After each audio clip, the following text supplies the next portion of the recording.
guys back to your screen again. As you can see, it's a beautiful Monday morning and I'm heading to work.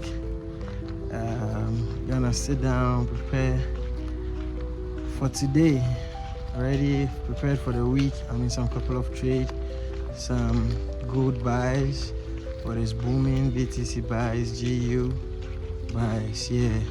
So I'll be showing a screenshot of how it's going, and then we'll let you guys know what happened on this particular account.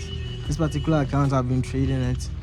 I don't know, I just love that particular account because I've been making a lot of money on that account. So I would be showing you guys what I'm doing on that particular account. Like I said, I'll be dropping videos back to back for you guys to know what's happening.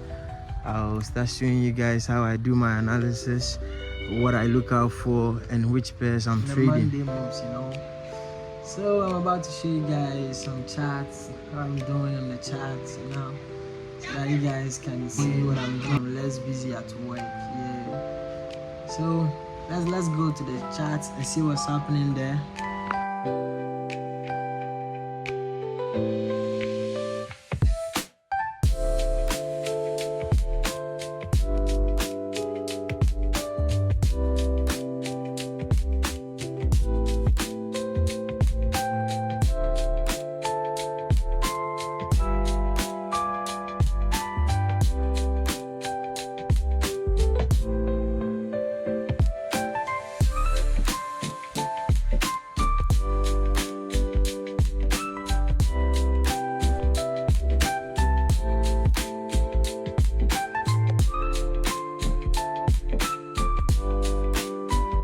Peace out.